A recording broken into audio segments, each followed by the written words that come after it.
Hey everyone, I'm Dan Sege from Hydro Ottawa, and I'll be hosting the ThinkEnergy podcast.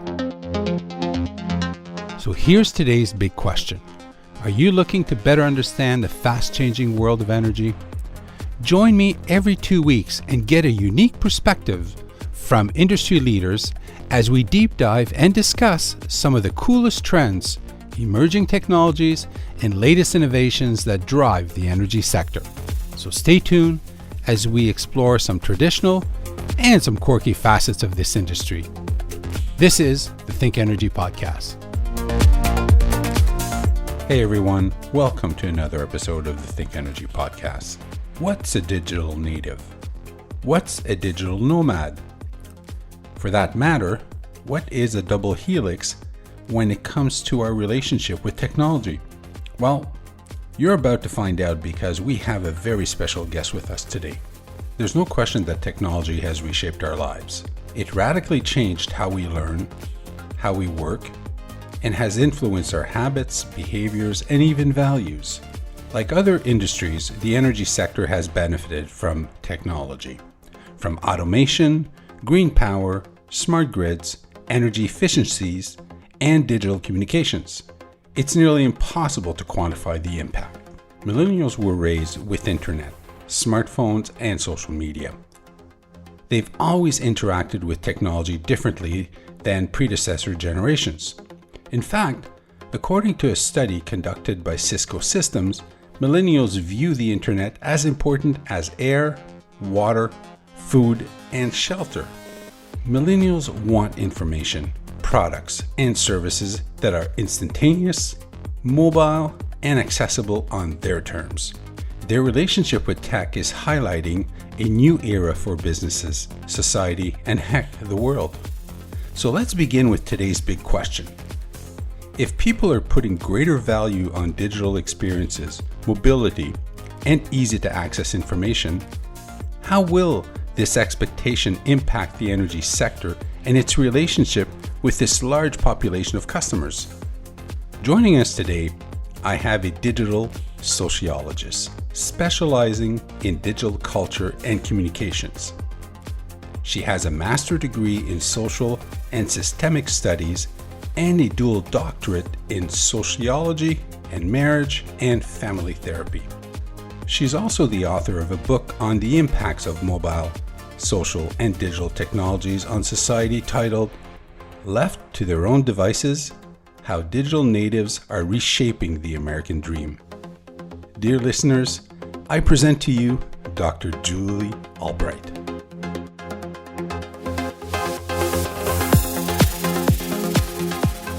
Dr. Albright, welcome to our podcast. This is truly a privilege. Maybe you can start by telling our listeners more about you and what is a digital sociologist. Thank you so much for having me. It's great to be here. Well, I started looking at the impact of computing and technology on society very early on. I started looking at how people were meeting and dating and presenting themselves in this new online world. And I saw it as a new social context. And I had got a master's degree in counseling. So in the context of that, I started doing studies and presenting them at places like the American Sociological Association and things like that. And what happened was I came to do my doctorate at USC, and the fellow there said, "Oh, we're all about new ideas. If you have new ideas you want to study, we can't wait." I thought, this is awesome. And I rushed up there and I said, "Hey, I want to look at the impact of computing on society." And the guy said, "What does that have to do with sociology?" I thought, oh my gosh, I moved across the country for this, and I thought, this is awesome. And suddenly my dreams just came crashing down. So it was a steep uphill because it's kind of in the white zone between engineering, computer science, and things like that, and the social soft sciences, if you will. And so it doesn't really, as you heard, it doesn't really fit in there very well. And it also doesn't fit in engineering. So it's kind of like, well, that's not what we do, and that's not what we do either. So I just kept at it because I had a vision that this was going to be a huge shaper of society. And now the waves kind of caught up with me. And I think anyone now can walk outside their door and see people with their heads bent over, looking at a smartphone with earbuds in or headphones on, tuning out the world, as it were. And it's really changed society. And in fact, now here we are in a moment with this coronavirus where we're so dependent on digital infrastructure that businesses will be carrying on the back of the internet. Okay, so I'm going to jump in with a big question here. What do you think the most profound effect technology is having on people and businesses around the world? That's a great question. Well, I think the most profound effect is the cornerstone of my book, Left to Their Own Devices, and that is this notion that I've talked about called coming untethered. We think now that we are in a world that's more connected than ever, and in many ways we are. Teenagers, for example, say they're online almost constantly. That's what the studies are showing. People are online all day, all night. People are texting in the middle of the night or checking their phones. The vast majority of millennials, by the way, sleep with their phones, within arm's distance, so they can pick it up or check it in the night or check it first thing in the morning. So we're more connected than ever, but paradoxically less connected than ever. A lot of young people report having no friends. The majority of high school students have never been in a romantic relationship. More than half of Americans are not in a romantic relationship.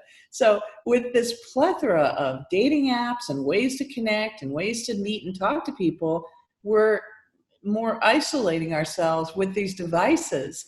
And, particularly this coming untethered thing that we're seeing, phenomenon, if you will, is intensified amongst younger, what we call digital natives.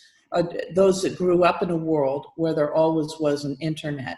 And now you've got babies growing up with iPads, in their bassinets or cribs, and they're actually learning digital skills before learning language now, which is going to rewire their brain neural pathways. And some of the sort of unintended consequences, if you will, are things like lowered levels of comfort with social interactions. I see this in some of my college students. I asked them to make a phone call to a client. They were going to do a sort of a pitch at the end of the semester of a project. And they called up and sat there and said nothing. And later I came back, I said, well, how'd the call go? Well, not very good. Well, what happened? There was an awkward silence. What awkward silence? So the fact is, you or me have grown up using phones and calling people, but these kids, the majority of the time, most of the time, they're texting their friends or their family. Young people are texting their friends more than they're talking to them now. So some of the face-to-face skills, like breaking the ice and starting a conversation, or if you think about the business implications, cold calling a client. Some of these skills are waning. So businesses are going to have to really do some one-on-one training in things that you might have taken for granted when you were coming into your career. In your book, you refer to Gen Zs and millennials as digital natives and nomads. Can you maybe elaborate on what those mean? Sure. So that's one of the other, I guess you could say, unintended consequences, or something that's become available to people because of digital connectivity. And this is the idea of being a digital nomad or working remotely. And this could be anything from working from home or in a co-working space like WeWork or something like that in the cities, to all around the world, there's these co-working, co-living spaces now cropping up. And these are in Tuscany and Bali and all of Miami, all over the world, where you can actually go live and work. When you've got a Wi-Fi, you can kind of like work anywhere. So it's this rise of a service class, if you will. And examples of this can include things like social media marketing. A lot of young folks are doing that remotely. and are able to work in Vietnam, are able to work in Korea, are able to work in Bali, because they figure, well, I might go to a place with a lower cost of living. I have a life that's an adventure. And for young people, this idea of work-life balance has sort of morphed a little bit. For baby boomers, that meant sort of time with family. And for younger people, it means fun time, playtime, me time. So this idea that being a digital nomad, hey, I can work, but I'm also at the beach in Bali and I can go out and have fun while I'm here doing that. So it's really shifted the dynamics.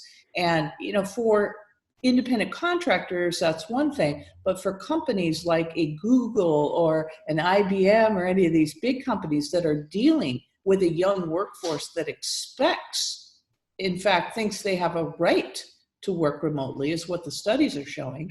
How do you manage this remote workforce when they're distant and things like that? So it's posing some new challenges for management in legacy organizations.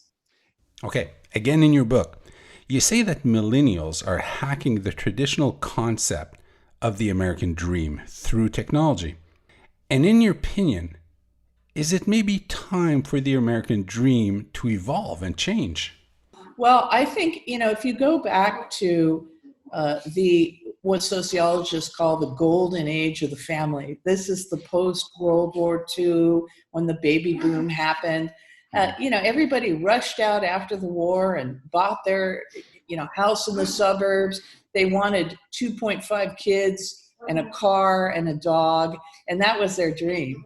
And many, many people rushed out to do that. The majority of Americans were married. They went to church every weekend. They owned their home. This was really what that American dream was. What's happened now is young people are pulling away from all of those sorts of things. Young people are not buying homes at the level of previous generations. They're not getting married at the same rates. For an example, baby boomers, over 60% were married by age 32. Now it's about 25%, just to give you a comparison point. They're not having children at the same rate. And if they are, they're often out of wedlock or not within the context of a marriage.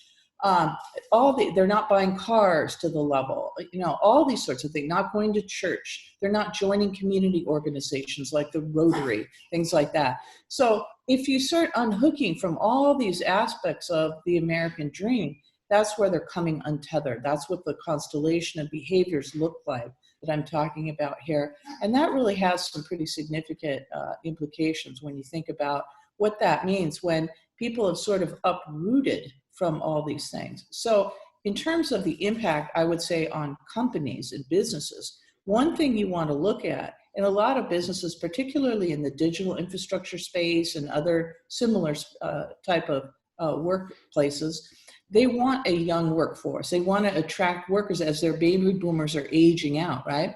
So one of the things that I suggest really looking at is, what are you offering these young people in terms of perks, in terms of benefits and things like that?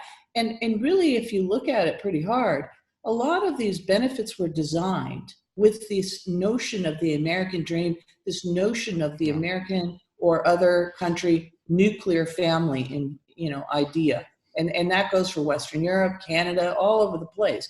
But if that is sort of breaking apart, and we have these new constellations of digital nomads and young people that want to work remotely, or, they have more pets, for example, than previous generations, because they're substituting the pet for the husband or wife or the kid kind of thing. So, do we want to offer pet insurance as opposed to insurance for the spouse? You see, so it's kind of entails out of the box thinking, but my take is, and that's why I was trying to outline these trends in the book, pulling from, there's 1,000 citations in there. So I'm pulling from a lot of studies to show what the patterns are. And if you're a business leader and you understand the patterns, then you can react to them and be more competitive in terms of offering the benefits that match the lifestyles of these new digital natives coming into the workplace.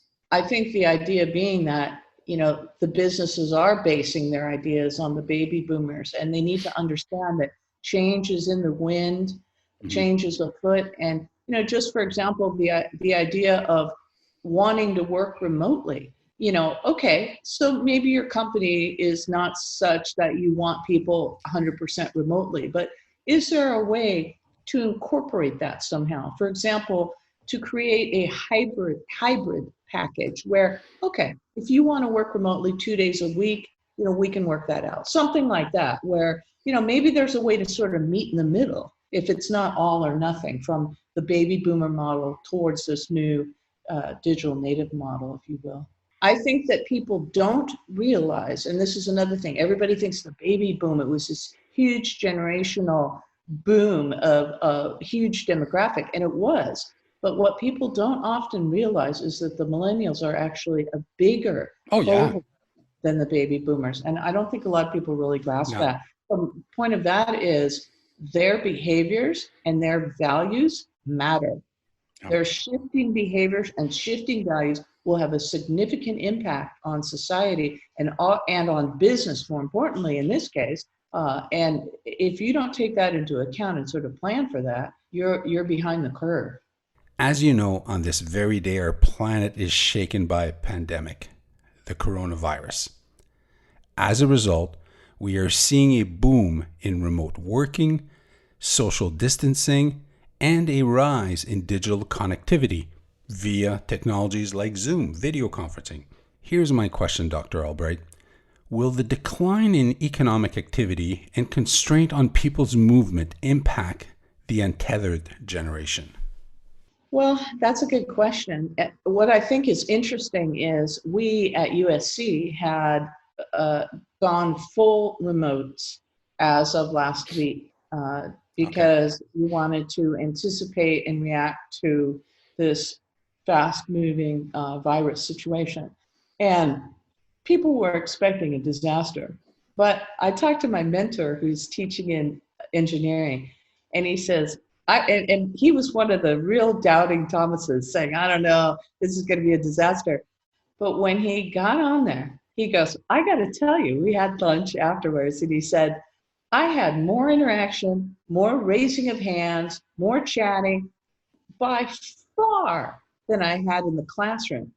And I said, okay, so this is what you're tapping into. This generation, that is how they interact. And so suddenly he's got all this, intensive interaction and chatting and talking and participation that just far out exceeded what he saw in the classroom. So digital natives are built for this moment. I mean, they're thinking this is fantastic. And as I segued my class over to online and we use Zoom and stuff, there wasn't even a blink of an eye. They had zero issue. Was there any problem? Everybody was all anxious. I said, no problem at all. In fact, it worked out fantastic. So, they're made for this. This is the world they live in. And many of the boomers, when I saw the training photos of all the professors, I got to tell you, the average age was about 67, where they were trying to learn, and their faces were kind of grim, trying to learn how to get on these online tools, how to use them. And they probably didn't have the experience. And for many, it may have been the first time.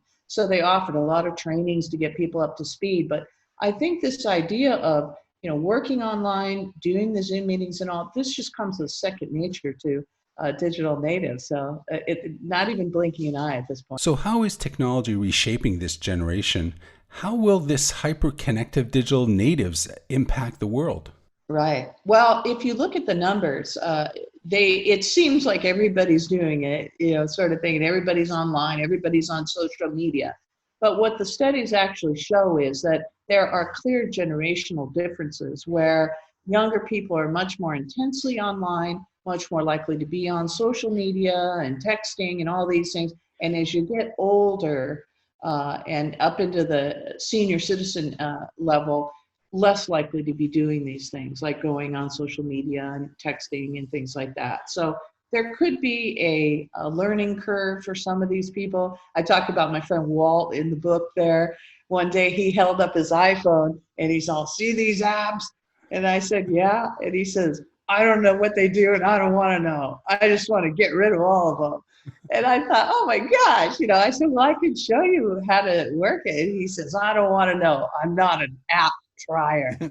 So, this is typical of, he's about 72. And I Okay. said, this is more typical of his generation than a 20-year-old, who are doing this all day long, every day. So I would say that the wave has swept upward to older folks, but it's most intense among young people. And again, babies are getting digital skills now before learning language, and that's going to be very critical. There's actually studies that are coming out now that it really is impacting their brain development, and also other things, by the way, things like their speech development is lagging behind because they're not speaking as much. Again, they're using they're texting, they're playing around on devices. So we have to really rethink that. This brings me to this next question. What's the impact on their constant connectivity to digital devices? Right. Well, I think in this particular moment, we're in a very unique time where, again, going back to all those professors and their grim faces trying to learn how to get online and how to do a live video conference and things like that, we are now going to have people forced to interact online and to learn digital tools like Zoom and things like it, and to use these tools. So that's the one side of it. On the other side, there are a lot, and I alluded to this earlier, there are a lot of unintended social consequences of digital connectivity that a lot of people don't notice or talk about. I see them because I work in the university environment, so the kids coming up, I've seen them, and it's starting to change. What's changing as young people unhook from all these social structures like marriage and the family, like churches, like social groups in the neighborhood, like the Rotaries or the clubs and things like that, we see an escalation in things like loneliness.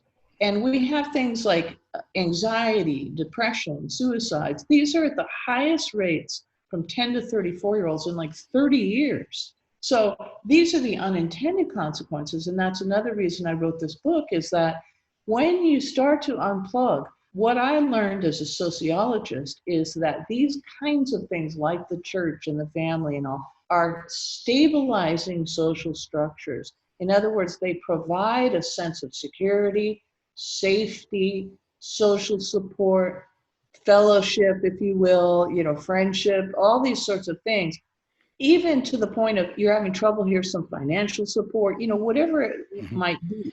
So uproot from all those things. What's taken the place of those things? Instagram. Not quite the same thing. So people argue that, well, it's just sort of ported over to the digital. But I would argue that the constellation, if you look at the whole picture, I would argue that the online social interactions are not taking the place of the face-to-face. And that's why we're seeing some of these escalations of the anxieties and depressions. So what do we do about this? I think if you look at the grand scheme, the workplace is one of the last bastions for anchoring these kids. And so how can the workplace, now this is not the job of the workplace, let's say that. But again, that thinking out of the box for management, how can the workplace serve as a place to anchor these kids, to provide social support? When I asked my kids, for example, at the university, what kind of perks would you like to see?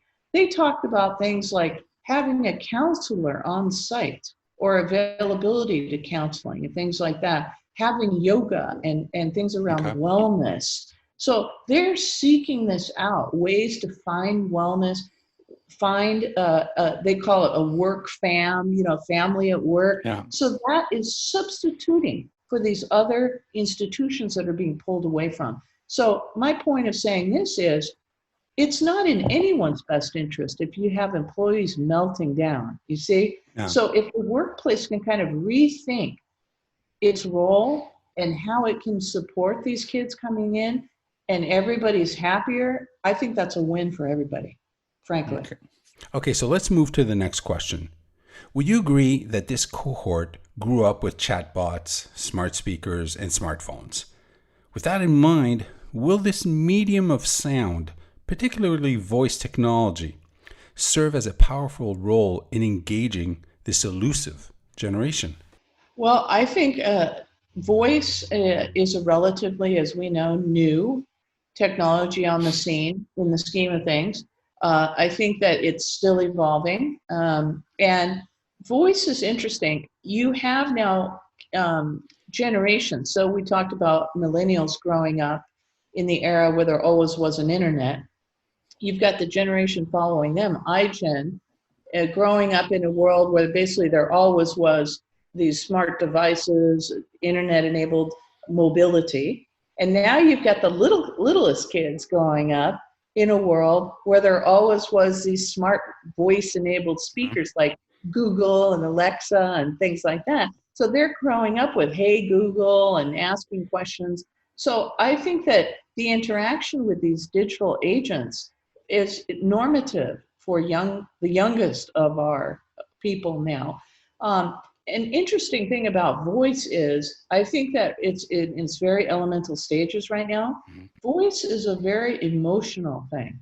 When you think about voiceovers, for example, if you look at a film, the choice of that voice is very important. Are you choosing a man or a woman with some authoritative voice? Are you choosing a kid to kind of disarm people? There's a lot of emotional reaction to accents, to tone, to male or female. So all these things are still being sort of learned regarding voice technologies. And I think that as we go forward, that's where we're going to see the development and the interaction with these agents with people over time. So I think they will become pretty ubiquitous, particularly, at home. People like convenience. Hey, Google, turn the lights on, or, whatever that might be. And in driving situations, talking to it is easier than texting something or typing in something. So there are certain situations where I think that voice will take over. Other situations, people will still want to type in and things like that. So I think it has its place, but it's not going to be everything, let's say. Behaviors revolve around technology, and technologies shape behavior. You've coined it, the double helix. Are you able to unpack this one for our listeners? Right, right. So I talked about the double helix of behavior and technology, and this is basically the two strands of DNA. And I'm using this as a way, sort of an analytical framework to understand how technology is reshaping behaviors and behaviors are reshaping technology. So, if you think about now, for example, we've been talking about these generations that have grown up with technologies, grown up with smartphones, grown up with social media now, it's reshaping their behaviors. For example, for young people, they are often motivated externally by likes and shares on social media, by going viral or blowing up and things like that. And they're seeking approval, they're seeking popularity and all online. So, we've always had the popularity contest, for example, in high school. Well, now this is a global thing. You're now competing against everybody all around the world to be the best dancer or the cutest girl or, whatever that might be. So it's really changing young people's view of themselves, how they develop their self-esteem, their sense of themselves. Their peer group is a global peer group. So it's really changing their perceptions of their place in the world. And in fact, if you think about, for example, millennials we've talked about as digital natives, they're the most likely generation to view themselves as citizens of the world, much more likely than baby boomers, for example, because they have this global reach. There's things like couch surfing, where they see themselves, traveling around the world and staying in people's homes and stuff like that for free. And it's phrased as a community. This idea that you're in a community and you can then meet up with people, and things like Meetup is another one where you can go and meet up with people that you've met online. So I think it really is reshaping behaviors. It's reshaping how we form relationships. The majority of people now met their romantic partner online. I mean, that's huge. Yeah. If you go back to the early 90s, less than 3% of people ever were online in the United States and North America.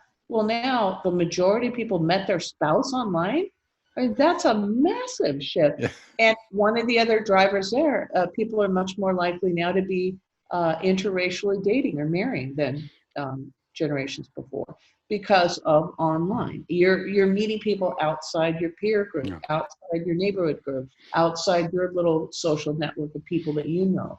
So it's really changing perceptions of people's what they can do, where they can be, where they can live, where they can work, reshaping all of that. And then the technologies like Zoom comes about because of this idea that we're working remotely, and now here we are. So the technologies then rise up to meet, there's a plethora of dating apps now, for example.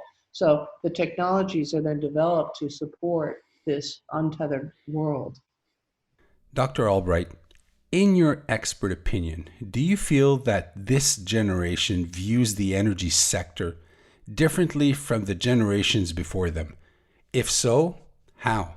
Well, I will tell you what I've seen, and I also ran a poll about this with my students not too long ago in the fall. And a couple of things. One is younger people are much more concerned about green and sustainability than, let's say, baby boomers. They I will see my students now, they all carry Yeah. the portable water bottles that are refillable. They're much less likely to have a plastic bottle. They all carry them. They didn't used to do that 10 years ago. That's like a market thing that's happening. They're concerned about green. They're concerned about recycling. For example, a third of students chose their college based on their sustainability policies and practices, for example. Huh. So it shows that there's the behaviors following this. Having said that, I wrote a grant. It was a grant for the U.S. Department of Energy that we won. It was a $121 million grant. I wrote the behavioral piece for that and part of the electric vehicle piece. And we won that grant. It's a smart grid demonstration project. Mm-hmm. So I learned a lot about consumer behavior and things around the energy sector from doing that. And the key thing that I learned is just like digital infrastructure, I think the energy infrastructure for most people, they really don't know that much about it. If you ask people where electricity comes from, we work with the LA Department of Water and Power. I said, I'll dare you to go out and do man on the street interviews and say, do you know where electricity comes from? And I will tell you, probably 90% will have no idea. No. So there's that. On the other side of the coin, there has been a growing awareness around solar energy, wind, these sorts of renewable energies, I think, because there's a lot of talk on social media and things like that. And sort of a downturn or negative view of gas and oil, if you will. I think that's at the same time happening. What people still don't understand is the intermittency issues, things around that. Well, why can't we just all go on solar power? Well, the sun is not always shining, and it's not always in the places that we need the energy to be, for example. So they don't understand the storage issues. Again, that's a level that they just haven't gotten there yet. Well, why can't we just, have wind all the time? Well, okay, let's look at the map and let's look at where the people live and let's, see how those things don't necessarily match up. Yeah. So this idea. So I think that there's simply a lack of awareness around these issues, and that, whether or not people are going to ever get up to speed on that, I don't know. But I think the intersection now of power and digital infrastructure is very important. Okay, on a side note, did you encounter any obstacles as you were writing this book? So this book, I will also say, in addition, which I didn't tell your audience earlier, I have 2 masters and a dual doctorate. So Okay. one master's and half the doctorate is in sociology around digital culture and communications and all that. But the other half, master's and doctorate, is in counseling. So I want to create, as it were, the constellation and the stars to show people the patterns of change around this coming untethered idea that we're talking about, the impacts of technology on our society, on our behaviors, on our social world. But on the other hand, I also wanted to bring out some possible solutions to this rise of, mental illness, anxieties, depressions, and suicides, and physical unhealth that we're seeing. That's one of the byproducts of sort of living online. So one of the stumbling blocks I came up upon is there's a chapter in the book called Untethered from Nature. And, one of the things that we're finding here is that, for example, probably yourself, myself, when I was a kid, we rode bikes. I lived at the beach. We surfed, I roller skated, I sailed a boat, I paddleboarded, surfed, all these sorts of things. Well, only 6% of kids now are playing outdoors at all. So this idea that digital life is driving childhood and adulthood indoors, we're getting less outdoor time, less physical time. So I wanted to write the chapter to show this change and the idea that we need to be at one with nature. We need the peace and solace of spending some time walking outside. We need that vitamin D from the sun, all these kinds of things. That provides that peace. It provides us a sense of the sublime where things are, if you look up into the beautiful night sky and see the firmament of stars, your own problems kind of start to shrink down and pale in comparison. You realize the universe is a great place. It's been going on for a long time. And, maybe your problems aren't quite as significant. So all these experiences of calm and peace and relaxation and physicality are waning in the digital era. So I wrote this chapter, and it's very important because that's the tonic, that's the medicine, if you will, to counteract some of these other things that are waning away. That's one of the things we can do is spend time in nature. And the editor said, "What's this chapter about nature? This doesn't belong in this book. It's about technology." It's like, no. So I had to really fight and answer hundreds of questions to get that chapter in there, why that was important. And to me, it was critically important, a cornerstone of that book, because that's one of the answers. The other one I talk about also is the body, and I talk about eating better foods, whole foods. If you see all the processed foods now, and I see it in the supermarket baskets online, people say, "Oh, I've got my supplies for the coronavirus lockdown," and it's all processed things, all chemicals, the majority of young people don't know how to cook. Let's put that out there. So the idea that you want to eat, I've spent a lot of time in France and Paris. I wrote part of the book there. And they eat a lot more whole foods, fresh baked breads that doesn't have all the preservatives in it, for example. And it's a much healthier lifestyle. So this idea that we need to get back to some of those roots so that we're physically healthier as well. It's sort of mind, body, and soul. We need to sort of reintegrate these things. We've pendulum swung a little too far in the digital direction, in my view. Dr. Albright, how about we close off this podcast with rapid fire questions? What is your favorite word? Oh gosh, what is my favorite word? Probably amazing. Okay. Digitally speaking, what can't you live without? My smartphone. What do you find challenging or exciting about the digital world? I find challenging and exciting the way that people can come together from all over the world. I have friends all over the world, for example, on my social media, and it's challenging to have all the different points of view that can be really quickly exposed, and it can cause some flare-ups. So it's challenging to manage all those different points of view, but I think it's wonderful to have such a broad base, and I can see people's lives across the world and be in touch with them, and it's just wonderful. If you could have one superpower, what would it be? It would be being invisible. If you could turn back time and talk to your 18-year-old self, what would you tell her? I would say it gets better. What technology do you wish did not exist? Oh gosh, that's a tough question. Probably the electric chair. And lastly, if you could compare yourself with any animal, which would it be and why? A tiger, because I'm bold.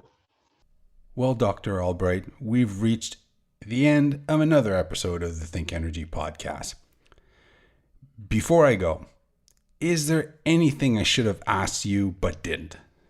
Yeah, I just think the moment is now to rethink the intersection of power and digital infrastructure, and letting young people know that, there's a great cartoon that shows a light bulb, and it's like, I know everything is Wikipedia. I know everybody is Facebook. And the electricity says, keep talking, swear word, but, the idea that everything rides on an energy backbone. So this idea is, at the moment is now to really emphasize that connection, and that we need to keep the power on to keep the digital infrastructure going. Cool. And really getting young people interested in that, so they'll come into these careers around energy and digital infrastructure. And I'm doing some of that work with infrastructure masons, but certainly the energy sector, I think, has a real opportunity here now to attract young people by really hitting them at home where they live, which is in the digital world. This was truly wonderful. How can our listeners learn more about you, and how can they connect? Yeah, so I have a website called devicesbook.com if they want to learn more and get in touch with me. I've been out spreading the word and giving talks all over the world. Folks, have no fear, you'll have a lot of this information on the show notes. Again, thank you for joining me today. I hope you had a lot of fun. Such a wonderful conversation. Thank you so much for thinking of me and having me. It's just great, and I hope to see you soon.